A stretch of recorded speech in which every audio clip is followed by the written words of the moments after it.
आपके रास्ते में पुष्ट हो रही है, आगे बढ़ रहे हैं, तो कैसे मतलब महसूस करें? हमारी शरणागति पुष्ट होगी। सबसे पहली बात, शरणागति पुष्ट होने का लक्षण यह है कि हम जिनकी शरण में हैं उनकी स्मृति स्वाभाविक होने लगे। शरणागति का पहला लक्षण, क्योंकि संसार का चिंतन होने से भय रहता है, शोक रहता है, हर्ष होता है, नाना प्रकार के द्वंद्व प्रकट होते हैं। शरणागत निर्द्वंद होता है कब?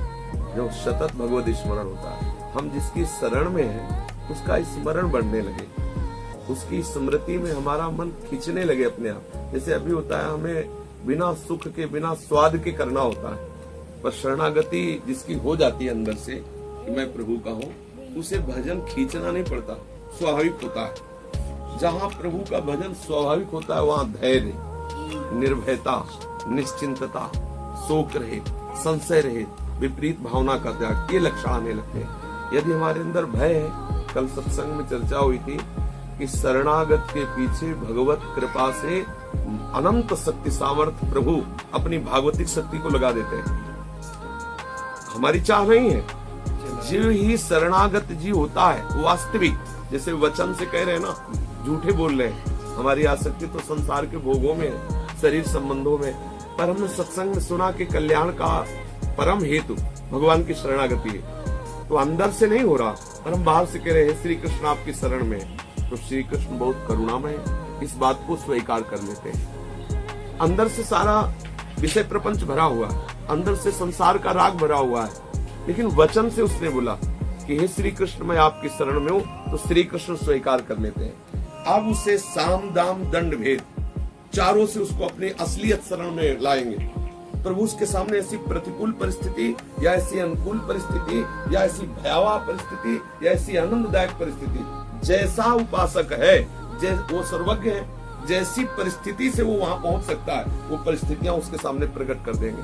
और जब साधक सच्चा शरणागत अंदर से हो जाता है तो उसके अंदर भय रहित हो जाता है, भय नहीं रह जाता। हम शरणागत हैं, इसकी पहचान हम में कोई भय नहीं होगा। कहीं भी उसको भेज दो, क्योंकि उसको पता है कि अब मेरा कुछ नहीं रह गया। भय मेरा नष्ट होने में होता है, जैसे मेरा शरीर नष्ट हो जाएगा, मुझे कष्ट होगा, मेरा जो कुछ है वो सब श्री कृष्ण का हो गया। और श्री कृष्ण अजेय है, उनको कोई जीत सकता नहीं, उनके सिवा कोई दूसरी सत्ता नहीं, उनकी सामर्थ्य हमारे पास है, इसलिए कभी भी भयभीत नहीं होता। जब आपके अंदर निर्भयता बढ़ने लगे, और वो तभी बढ़ेगी जब भगवत स्मरण बढ़ रहा। संसार का स्मरण निश्चित भय प्रदान करेगा। जहाँ संसार का राग, संसार का स्मरण है, वहाँ भय है, और जहाँ श्री कृष्ण का स्मरण है वहाँ निर्भयता है। फिर शोक रहित होना, किसी भी तरह का कोई शोक उसके हृदय को स्पर्श नहीं कर सकता, क्योंकि उसको पता है कि हाँ सर्व सामर्थ्य, सर्व वस्तु स्वरूप, सर्वानंद स्वरूप, सर्वाधार, सर्वनियंता, सर्वाध्यक्ष प्रीतम हमारे हैं। जो भी नष्ट हो रहा है उससे उसको कोई सुख होने वाला नहीं, क्योंकि नाशवान का कोई भी नाश रोक नहीं सकता और अविनाशी का नाश हो नहीं सकता। इस सत्य वस्तु का ज्ञान शरणागत को हो जाता है, इसलिए वो कभी शोक नहीं करता। न सोचती न कांक्षते, कोई शोक नहीं और कोई आकांक्षा नहीं, क्योंकि पूर्णानंद स्वरूप श्री कृष्ण उसके प्रीतम है, इसलिए कोई आकांक्षा नहीं रह जाती। निश्चिंत, अब उसे कोई चिंता नहीं सताती। जब चिंता सताने लगे तो समझना शरणागति में बाधा प्रकट हो रही। शरणागति की भी कोटि होती है, जब संपूर्ण शरणागति हृदय में उतरेगी तो आप निश्चिंत हो जाएंगे। एक घटना है, दुर्योधन ने दुर्वासा जी को प्रसन्न कर लिया।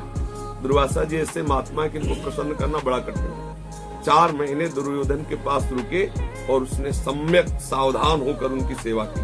बड़े विचित्र महात्मा है, बिगड़ जाए तो किसी को भी श्राप दे देते हैं। बड़े विचित्र महात्मा, प्रसन्न हो जाए तो जो चाहे वरदान दे सकते हैं। तो जब 4 महीना चतुर्मासा पूर्ण हुआ तो दुर्योधन से कहा, तुम्हारी सेवा से, तुम्हारी सावधानी से बहुत प्रसन्न, क्या चाहते हो? तो दुर्योधन के मन में द्वेष था पांडवों से, और भक्त से द्वेष करने वाला चाहे जिसकी सेवा करे वो नाश से नहीं बच सकता, ये पक्की बात। यदि भक्त से द्वेष करता है और वो परम पद में विराजमान हो तो उसको भी भ्रष्ट होना पड़ेगा, कहीं भी उसको शांति नहीं मिलेगी, ऐसी स्थिति आ जाएगी। चाहे जितना बड़ा तपशाली हो, चाहे जितना प्रभावशाली हो, चाहे जितने बड़े महात्मा का संग कर ले, अगर वो किसी भक्त का द्रोह करेगा तो निश्चित उसका नाश हो जाएगा, निश्चित वो क्लेशित और अशांत होगा। दुर्योधन ने दुर्वासा जी को प्रसन्न कर लिया। बड़ी महिमा है दुर्वासा जी की। भगवान श्री कृष्ण भी इनको पूजते हैं। कई जगह हमने ऐसा शास्त्रों में पढ़ा, दुर्वासा जी से महिमाशाली है। श्री दुर्वासा जी से वरदान प्राप्त करने के बहाने उसने कहा कि महाराज 4 महीना हमारे यहाँ सेवा स्वीकार किए। हमारी इच्छा है कि हमारे बड़े भ्राता युधिष्ठिर है, बड़ी चालबाजी से। और जिस समय द्रौपदी जी सूर्य के द्वारा दी हुई बटलोई में प्रसाद पाले, उस समय आप पधारे और अपने शिष्यों सहित आतिथ्य स्वीकार करें और हमारे भैया का सद्भाग्य बढ़ाएं, यही हमारी इच्छा है। मतलब घुमा के उनका नाश मांग लिया कि हजारों महात्मा इनके संग रहते थे दुर्वासा जी के, और सारा का सारा भोजन छाजल का साधन वो बटलोई थी जो भगवान सूर्य ने प्रसन्न होकर दिया था कि चाहे जितने अतिथि ब्राह्मण संत आवे, जब तक द्रौपदी नहीं पाएंगी तब तक ये बटलोई जो चाहोगे। एक ही बटलोई में रबड़ी, एक ही रसगुल्ला, एक में सब आइटम उसी में निकलते चले जाए, ऐसी सिद्ध बटलोई थी, सूर्य भगवान ने दी थी। पर द्रौपदी ने पा लिया, फिर उसमें बचने वाला नहीं कुछ। और उन्होंने कहा था जब द्रौपदी पाले तब आप पधारे। दुर्वासा जी की 4 महीना सेवा का फल ये मांगा। दुर्वासा जी गए अपने शिष्यों के समेत, शास्त्रों शिष्य उनके साथ है। जब वहां गए तो युधिष्ठिर जी देखते ही आतिथ्य सत्कार के लिए प्रणाम किया और कहा महाराज आप सब पधारे, प्रसाद पाए चलकर। उनका हम यमुना स्नान करके आते हैं, हम वही प्रसाद पाएंगे, आप व्यवस्था कीजिए। अब ये भागे अंदर और ध्यान के द्वारा दुर्वासा जी ने देख लिया था द्रौपदी ने पा लिया बटलोई में। जब गए तो बटलोई धो करके रख दी थी द्रौपदी ने। द्रौपदी जी से कहा कि आपने प्रसाद पा लिया? बोले हाँ, बस मूर्छित हो गए युधिष्ठिर जी, क्योंकि इतनी जल्दी कंदमूल फल भी नहीं लाए जा सकते थे। 1000-500 थोड़ी थे, सुनते 60,000 महात्मा उस समय उनके साथ थे दुर्वासा जी के। 60,000 के लिए अगर एक एक फल देने की बात हो तो 60,000 फल चाहिए, और वो तो नहा के आ रहे तुरंत, कहां भी घबरा गए, मूर्छित हो गए। द्रौपदी जी को लगा कि धर्मराज मूर्छित हो गए, ऐसा क्या? उनको जब चेतना जागृत की तो उनका बात क्या, आप मूर्छित क्यों हो गए?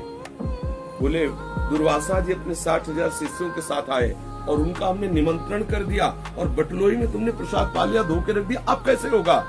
तो हंस पड़ी द्रौपदी जी। देखो युधिष्ठिर की शरणागति और द्रौपदी की शरणागति में अंतर है। द्रौपदी जी ने कहा जो अनंत जीवों का भरण पोषण करता है वो श्री कृष्ण मेरा है, और उस पर तुम्हें विश्वास नहीं, इस बटलोई पर विश्वास।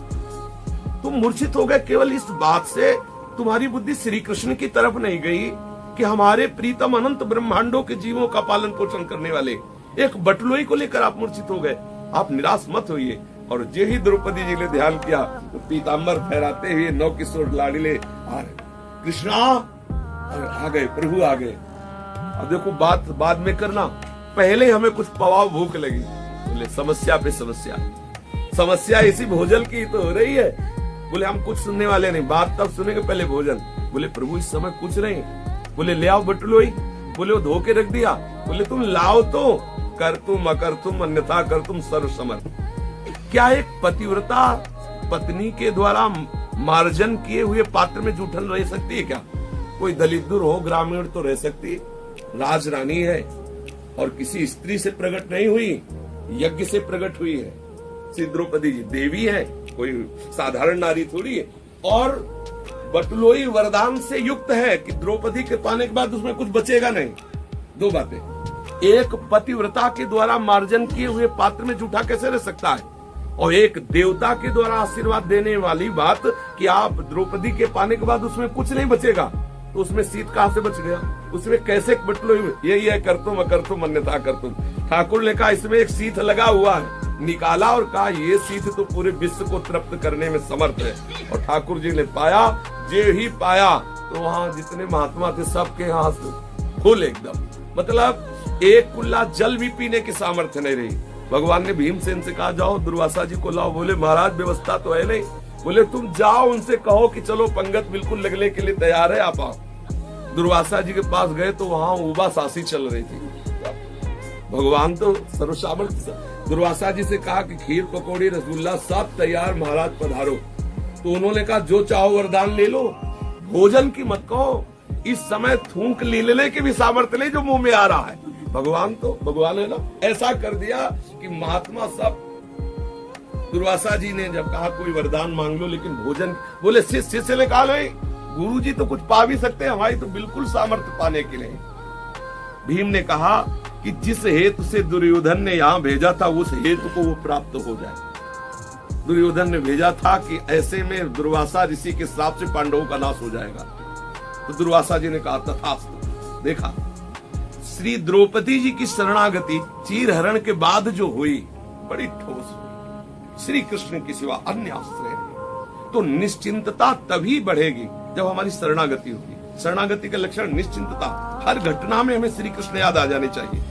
अगर अन्य कोई याद आया, अन्य कोई तंत्र मंत्र, अन्य कोई देवी देवता, अन्य उपाय, तो अभी श्री कृष्ण की पूर्ण शरणागति का सीधे शरण से संबंध होता है। सीधे, जैसे द्रौपदी जी ने कहा, एक बटुलोही पर विश्वास, अनंत ब्रह्मांडों के जीवों का भरण पोषण करने वाले श्री कृष्ण पर विश्वास नहीं, तो निर्भय और निश्चिंत और निशोक और संशय रहित कभी अपने आराध्य देव पर संशय न करे। पता नहीं वो मिलेंगे कि नहीं, पता नहीं वो हमें जानते भी हैं कि नहीं कि मैं उनका भजन करता हूँ, पता नहीं वो हम पे अरे वही कृपा करके भजन करवा रहे, वही घसीट रहे तो आपके कदम उनकी तरफ बढ़ रहे, वही आपको अपने शरण में ले रहे, इसलिए आप शरणागत हैं। कभी संशय न करे, अपने आराध्य देव के प्रति कभी विपरीत भावना न करे कि हे नाथ, मैं आपकी शरण में हूं तो संकट क्यों, मैं आपकी शरण में हूं तो बीमारी क्यों, मैं आपकी शरण में हूं तो सामने वाला हमें गाली क्यों दे रहा है, मैं आपकी शरण में हूं तो मेरी निंदा क्यों हो रही, मैं आपकी शरण में हूं तो अमुक व्यवहार क्यों हमारे। ये विपरीत भावना नहीं होनी चाहिए। शरणागत में 5 बातें बढ़ने लगती, निर्भय, निश्चिंत, निशोक, संशय रहित और विपरीत भावना का त्याग, अर्थात श्री कृष्ण अनुकूल लेन और सतत स्मरण, अखंड तैल धारावत, अव्यावृत भजनात्। जैसे विषयी पुरुष विषय का चिंतन करता है, लोभी पुरुष धन का चिंतन करता है, ऐसे वो अपने आराध्य देव शरण्य का चिंतन करता है। यह शरणागति का लक्षण। जैसे जैसे शरणागत होता जाएगा बेपरवाही आने लगेगी, एक मस्ती, एक निश्चिंतता, तो भरोसा, एक भरोसो, एक बल, एक आस, विश्वास, एक राम घनश्याम हित। चातक तुलसीदास जी कह रहे, चातक की टेक की तरह अपने आराध्य देव का भरोसा, आराध्य देव का बल, आराध्य देव की आशा। बने तो रघुबर ते बने, बिगड़े तो भरपूर, तुलसी और अंते बने ताब निवे पे दूर। पूर्ण निश्चिंत हो जाता है, हमारे प्रभु के द्वारा ही सारी बात बनेगी, ऐसा उसको दृढ़ विश्वास होता है।